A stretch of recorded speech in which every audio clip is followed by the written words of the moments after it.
प्रभु परमेश्वर को हम धन्यवाद देंगे आज की सुंदर सुबह के लिए, जो एक बार फिर से प्रभु ने नए रूप से हमारे जीवन में दी है।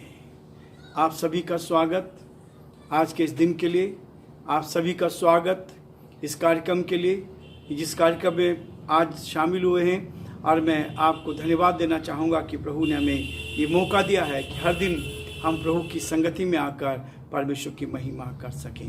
हम अपनी आंखों को बंद करें और प्रभु परमेश्वर से हम आशीष मांगें। जैसा कि हम हर काम में करते हैं, कोई भी कार्य आरंभ करने से पहले हम परमेश्वर से सहायता लेते हैं, अपने प्रभु से हम सहायता प्राप्त करें। आंखों को बंद करें, प्रार्थना करें।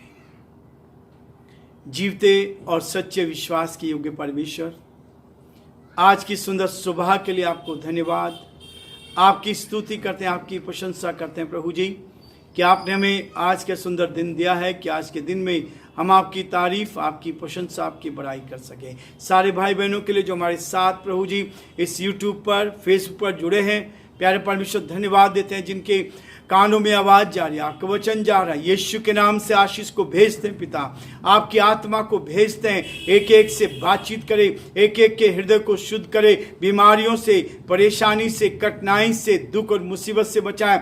और पिता परमेश्वर, हम आपसे प्रार्थना करते हैं जो कठिनाई में है, मुसीबत में है, परेशानी में, आप उनकी मदद करें, ताकि सब बातों के द्वारा आदर महिमा आपको मिले और आपका नाम ऊंचा किया जाए। हे दयालु, हे सामर्थ्य, विश्वास के योग्य परमेश्वर, अपनी इच्छा को पूर्ण होने दे, अपनी मर्जी को पूर्ण होने दे, ताकि सारी बातों में आपका नाम ऊंचा किया जाए। हमारे प्रदेश पर आपकी आशीष हो प्रभु जी। हम प्रार्थना करते हैं सब कुछ अपने नियंत्रण में ले, इस प्रदेश को खुशहाल करें, आगे बढ़ाएं। हमारे मुख्यमंत्री अशोक गहलोत जी पर आपकी आशीष हो प्रभु। हम प्रार्थना करते हैं उनको संभाल, आपका हाथ उनके साथ बना रहे। हमारे देश के लिए प्रार्थना करते हैं, हमारे देश के प्रधानमंत्री श्री नरेंद्र मोदी जी के लिए धन्यवाद देते हैं प्रभु, उनके जीवन के लिए प्रभु हम धन्यवादित हैं कि आपने उनको संभाला। हम आपसे प्रार्थना करते हैं प्रभु, अच्छी बुद्धि दे, अच्छा ज्ञान दे, आपका हाथ उनके साथ साथ बना रहे, ताकि इस देश का संचालन प्रभु जी आपकी योजना में कर सके। हम चाहते हैं पुलिस प्रशासन के लिए प्रभु, आप उनको भी बुद्धि ज्ञान से परिपूर्ण कर उनके परिवारों को संभाले, उत्तम आशीष दे, इस कोरोना के प्रकोप से प्रभु जी बचाए। हम चाहते हैं प्रभु हर एक को सुरक्षित रखे और जो जिम्मेवारी आपने दी है उसको आपकी महिमा के लिए पूरा कर सके। प्रभु जी हम प्रार्थना करते हैं मेडिकल की सारी टीम के लिए, हॉस्पिटल्स में डॉक्टर्स के लिए, नर्सिस के लिए और जो लोग काम करें प्रभु, उन सब के लिए हम प्रार्थना करते हैं, उनको आशीष दे। हमारे देश पर आपके अनुग्रह की दृष्टि चाहते हैं और ये कोरोना प्रभु जी आपके नाम से दूर हो सके, शांति, अमन, चैन आ जाए, डर का माहौल दूर हो जाए और पिता परमेश्वर जो केसेस बढ़ रहे हैं वो कम होने दे परमेश्वर, ताकि आपके नाम को महिमा मिले। सारी महिमा आपको देते हुए प्रार्थना को अपने प्रभु, अपने उद्धारकर्ता यीशु मसीह के नाम से मांगते हैं, आमीन। हम प्रभु की महिमा के लिए उस गीत को सुनेंगे, तेरी आराधना करूं, पाप क्षमा कर, जीवन दे दे, दया की याचना करूं।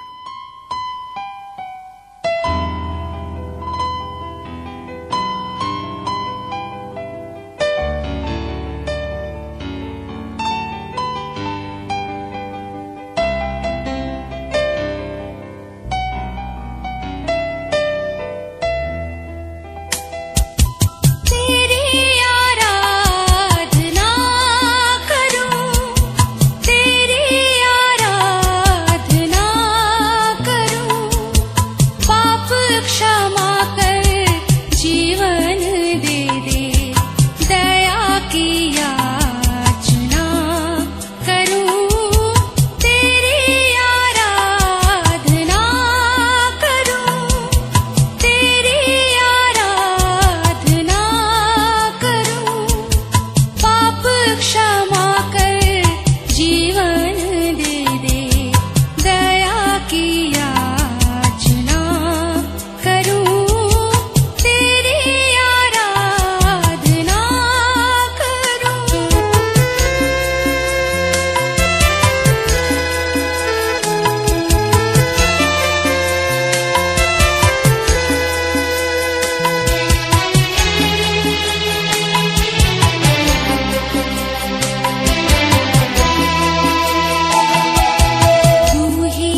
क्षमा कर जीवन दे दे, दया की याचना करूं, तेरी आराधना करूं। धन्यवाद हो कि प्रभु ने आज फिर से हमें मौका दिया है कि आत्मा में भरकर हम उसके वचन को सीखे और उसकी निकटता में आगे बढ़ सके। एक और नए विषयों को लेकर आज मैं आपके सामने हूं। परमेश्वर आज के दिन में हम सबको बहुत आशीष देने जा रहे हैं। एक ऐसा विषय जो वास्तव में हमारे जीवन को 10 में से 9 नंबर देना चाहता है। 10 में से 9 नंबर, इतना महत्वपूर्ण विषय है। यदि हमने इस चीज को कर लिया तो हम बहुत कुछ प्रभु की निकटता में आगे बढ़ते जाएंगे, बहुत कुछ परमेश्वर की महिमा कर सकेंगे। आज का विषय है सेल्फ कंट्रोल, आत्म संयम, अपनी आत्मा को नियंत्रित करना। सेल्फ कंट्रोल, अपने आप को क्या करना, नियंत्रित करना, कंट्रोल करना। ये बहुत कठिन भी है लेकिन आसान भी है। परमेश्वर का वचन हमें आसान बना देता है। जब आप अपने गुनाहों से तौबा कर लेते हैं, परमेश्वर की आत्मा आपके अंदर आ जाती है, तब आप इसको बहुत ही आसानी से कर सकते हैं। दूसरा पतरस उसका पहला अध्याय और उसके 6 पद में इस बात को पतरस ने लिखा है, और समझ पर संयम, और संयम पर धीरज, और धीरज पर भक्ति। परमेश्वर अपने इस वचन के पढ़े और सुने जाने पर आशीष दे। धीरज पर भक्ति, संयम, सेल्फ कंट्रोल, ये विषय आज मेरे आपके लिए है। संयम पर धीरज रखें।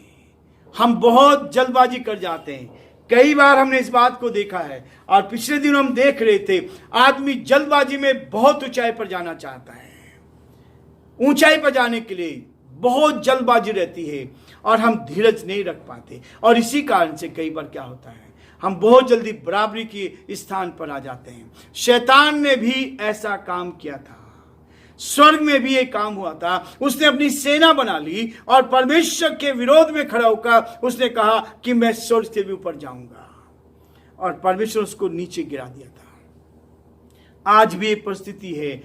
सेल्फ कंट्रोल, आत्म संयम, अपने आप में इस चीज को लेकर चले, तब आप देखेंगे कि परमेश्वर कैसे हमें आशीष देता है। 16वीं शताब्दी के बिशप कहा करते थे, उनका कहना था, आत्म संयम मसीहत का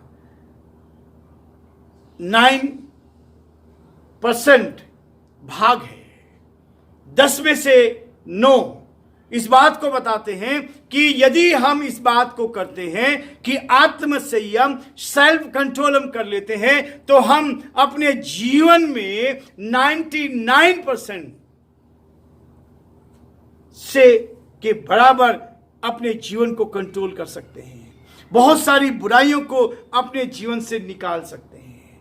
अब्राहम लिंकन ने 1809 से लेकर 1885 तक 65 तक उन्होंने कहा था, मानव जाति की सबसे बड़ी बुराई नहीं, सबसे बड़ी बुराइयों में से एक असंयम है। सबसे बड़ी बुराई में से एक ऐसी बुराई है जो सेल्फ कंट्रोल अपने आप को नहीं रख पाते, अपना आपा खो देते हैं, आत्म संयम नहीं रख पाते। ऐसी स्थिति में क्या होता है, यह सबसे बड़ा बुराइयों का एक पाप है, असंयम, सेल्फ कंट्रोल। सुलेमान राजा ने चेतावनी दी है, आत्म संयम रहित मनुष्य उसी प्रकार असुरक्षित होता है जैसे टूटी शहरपनाह वाला नगर होता है। सुलेमान इस बात को स्पष्ट करता है, जिस देश की शहरपनाह टूटी हो, उसमें कोई भी आकर घुस सकता है, कोई भी शत्रु आ सकता है, कोई भी दुश्मन आ सकता है। वो इस बात को कहता है, नीति वचन उसका 25 अध्याय और उसका 28 पद में लिखा है, जिसकी आत्मा वश में नहीं है, जिसकी आत्मा वश में नहीं है, वह ऐसे नगर के समान है जिसकी शहरपनाह घेराव करके तोड़ दी गई हो।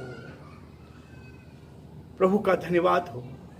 जिसकी आत्मा वश में नहीं है, जिसने अपनी आत्मा को कंट्रोल कर लिया, जिसने आत्म संयम कर लिया, जिसने अपने आप को कंट्रोल कर लिया, परमेश्वर की उन बातों में आकर उन सारी चीजों पर कंट्रोल किया। कई बार हम क्या करते हैं, हम तो बहुत जल्दी फिसल जाते हैं, लालच में आ जाते हैं। संसार लालच देता है, संसार के लोग लालच देते हैं और लालच के कारण हम दूसरी चीजों में आ जाते हैं। और लालच के कारण कई बात का लालच होता है, चाहे पद का लालच हो, चाहे किसी बात का, चाहे धन का लालच हो। इस लालच में आके हम अपने पूरे कैरियर को खराब कर देते हैं। परमेश्वर इस बात को कहता है, उसका वचन कहता है कि जो आत्म संयम रहित मनुष्य, एक ऐसा मनुष्य जिसके अंदर अपने आप को कंट्रोल नहीं कर सकता है, उसी प्रकार असुरक्षित होता है। हम सुरक्षित नहीं हैं यदि हमने अपने आप को, अपने जीवन को कंट्रोल नहीं किया है। क्रोध आ रहा है और तुरंत क्रोध कर देते हैं, तो वो सही जीवन नहीं है। वो जीवन ऐसा है जो जैसे टूटी शहरपना वाला नगर होता है। अनियंत्रित क्रोध पाप का घृणित फल है। क्रोध जिसको कंट्रोल नहीं कर सकते, ऐसा क्रोध जो कंट्रोल नहीं हो पा रहा है, उस क्रोध के लिए वो इस बात को कहता है कि वो हमें क्या करता है, ये घृणित फल होता है। इसका घृणित फल होता है। ये खूंखार भेड़िए के समान है। ये भेड़िए के समान है जो खूंखार होता है, जो अपने आप को रोक नहीं सकता, जिसे मांस फाड़ने से रोका नहीं जा सकता। ये ऐसे भेड़िए के समान हो जाता है। ये भेड़िया को जब ऐसी चीज दिखती है, वो उसको रोक नहीं पाता। हमारी एकमात्र आशा है कि मसीह को हम अपने स्वभाव में को बदलने के लिए कहें। हमारे पास एक आशा दी, हमें क्रोध आ रहा है, हमारे अंदर ईगो है। हम कई बार अपने आप को क्या करते हैं, कंट्रोल नहीं कर पाते कई चीजों में। वहां कहते हैं हम मसीह को अपने आप को बदलने के लिए कहें। मसीह का मतलब है बचाने वाला। हमारे जीवन को बदलने का काम वो कहेगा। मन, विचार, शब्दों व कार्यों में आत्मनियंत्रण करना ही संयम कहलाता है। मन को कंट्रोल करना, अपने विचारों को कंट्रोल करना, अपने शब्दों को कंट्रोल करना, और यही जो कार्य है, ये हमारे आत्मनियंत्रण को, हमारी आत्मा को कंट्रोल करने के लिए, सेल्फ कंट्रोल जिसको कहते हैं, उसको नियंत्रण करने के लिए ये कंट्रोल होता है। मेरे मन को कंट्रोल करना, मेरे विचारों को कंट्रोल करना, मेरे शब्दों को नियंत्रित करना। जिसने जीव को वश में कर लिया, जिसने जीव को वश में कर लिया, ये एक ऐसी बला है जो वास्तव में जीवनों को बर्बाद कर देती है, बर्बाद कर देती है। याकूब उसका 30 अध्याय में यदि आप देखेंगे, ये इस बात को कहता है, 3 पद में कहता है, जब हम अपने वश में करने के लिए घोड़ों के मुंह में लगाम लगाते हैं, तो हम उनकी सारी देह को क्या करते हैं, घुमा सकते हैं। लेकिन ये 5 पद में कहता है, 3 अध्याय का, याकूब 3 अध्याय का 5 पद, वैसे जीभ भी एक छोटा सा अंग है और वह बड़ी बड़ी ढींगे मारती है। देखो थोड़ी सी आग से कितने बड़े वन में आग लग जाती है। 6 पद कहता है, जीभ भी एक आग है। जीभ हमारे अंगों में अधर्म का एक लोक है और सारी देह में पर कलंक लगा देती है और जीवन गति में आग लगा देती है और नरक कुंड की आग में से जलती रहती है।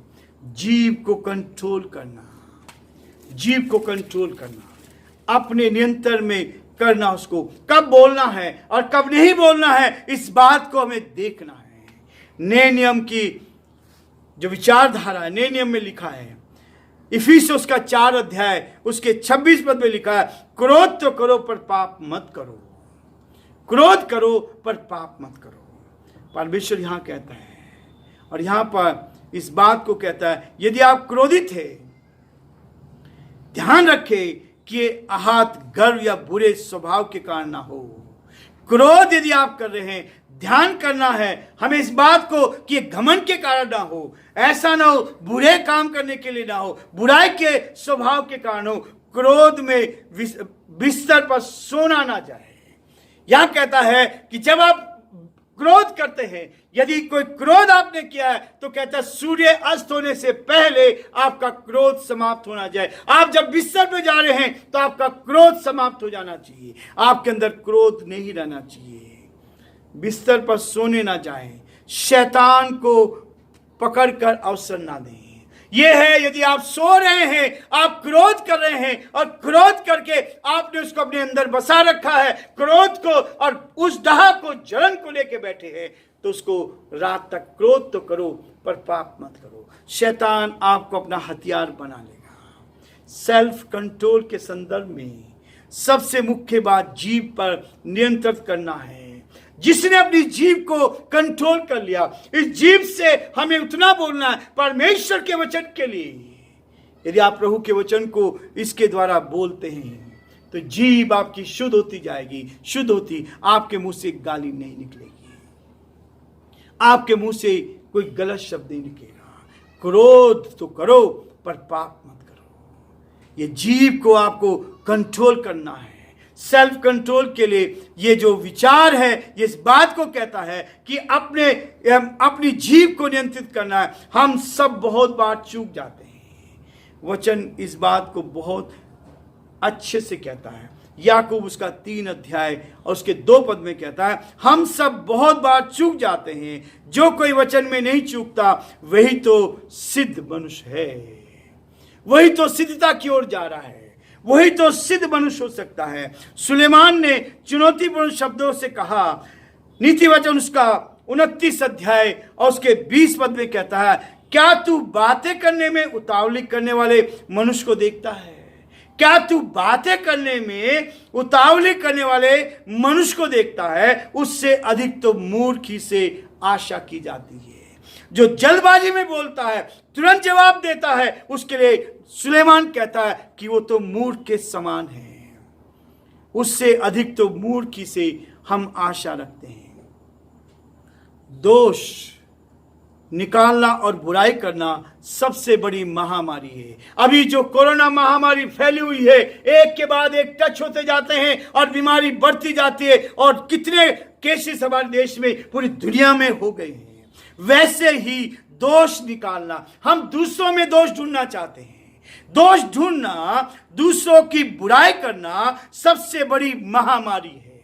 इस महामारी से बचने का एक ही उपाय है, अपनी जीभ को कंट्रोल करना, सेल्फ कंट्रोल, जिससे मसीह की कलीसिया पीड़ित है। आज यदि कलीसिया पीड़ित है, आज कलीसियाओं में यदि गड़बड़ी है, तो उसके पीछे दोष निकालना, बुराई करना सबसे बड़ी महामारी है। हमारी बुराइयों में भी बहुत अच्छाइयां हैं, हमारी बुराइयों में भी बहुत अच्छाइयां हैं, हमारे सर्वोत्तम में भी बहुत बुराइयां हैं। जिसमें हम, कोई हमारी बुराई करता है तो उस बुराई में भी बहुत सारी अच्छाइयां निकल जाती है। लेकिन जो हम कहते हैं हम सर्वोत्तम करें, हम बेस्ट करें, लेकिन उनमें बहुत सारी बुराई निकल जाती है। जब हम दूसरों में दोष ढूंढते हैं, ये हमारे लिए बुराई बन जाती है। यदि आप दोष ही ढूंढ रहे हैं, उसने ऐसा बोला है, उसने ऐसा कहा है, ये बुराई हम ढूंढते हैं, तो उसके लिए दोष ढूंढना मतलब ये हमारे लिए बुराई बन जाता है। हम उससे अछूते नहीं रहते हैं। आलोचना, निरादर, बुराई के प्रति हमारी क्या प्रतिक्रिया होती है?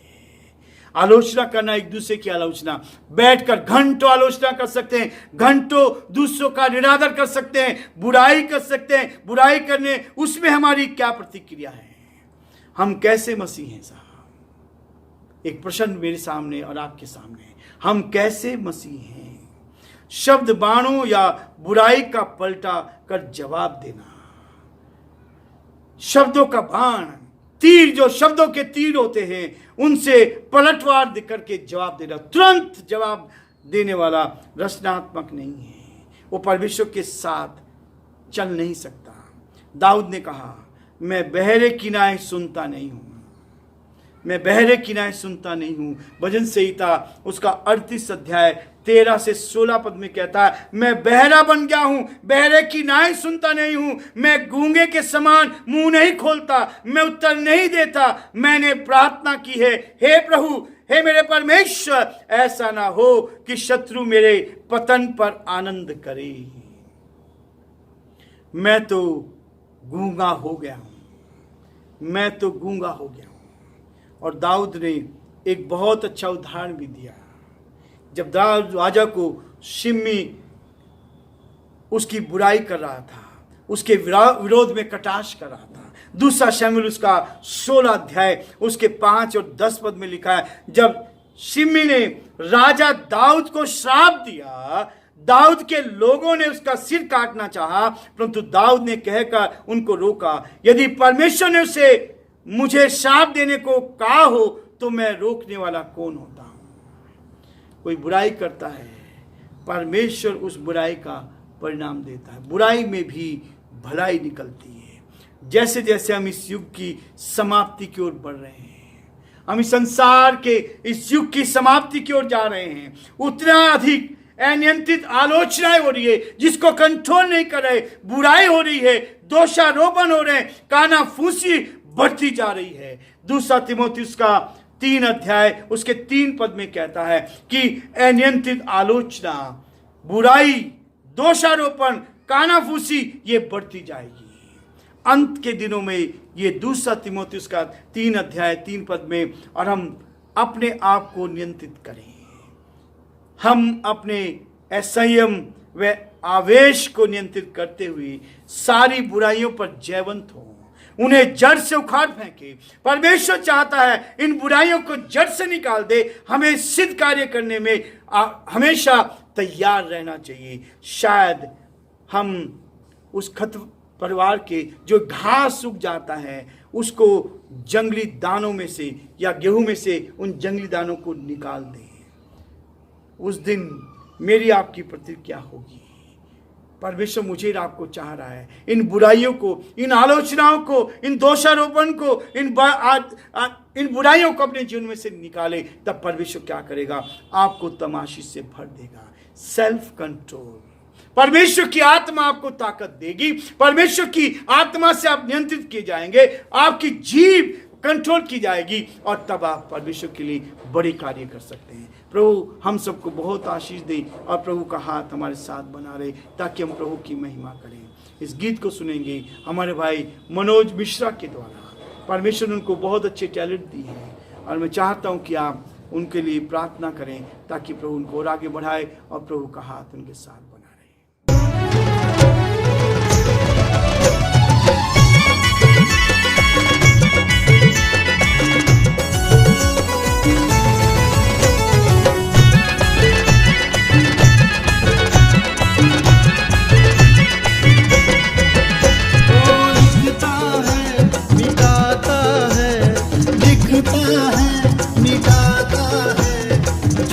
में वही जलाता है।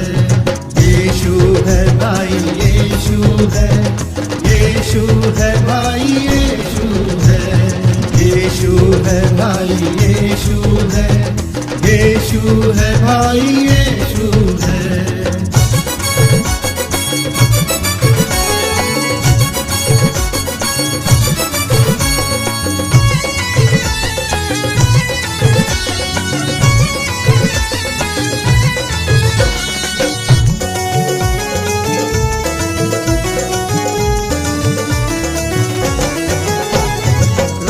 पे अपने चलाता है वो, दोष कभी ना लगाता है वो।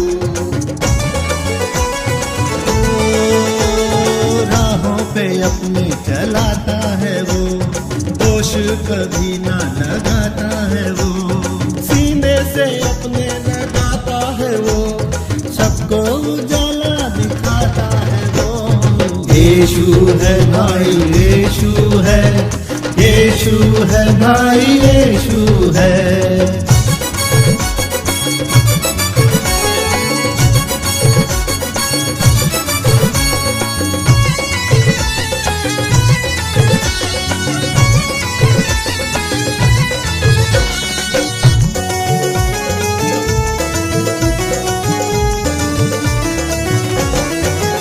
अपराधों के कारण घायल हुआ, अधर्मों के कारण कुचला गया। अपराधों के कारण घायल हुआ, अधर्मों के कारण के कारण ताड़ना पड़ी, कोड़ों के कारण चंगाई मिली। यीशु है भाई, यीशु है, यीशु है भाई, यीशु है।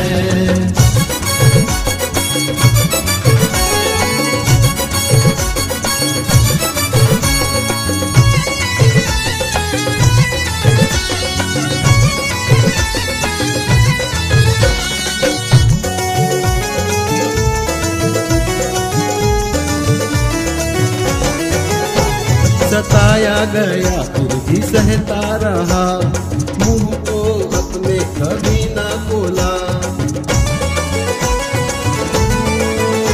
सताया गया फिर भी सहता रहा, मुंह को अपने कभी ना खोला। पापों का बोझ उठाता रहा, शांति का जीवन उसने दिया।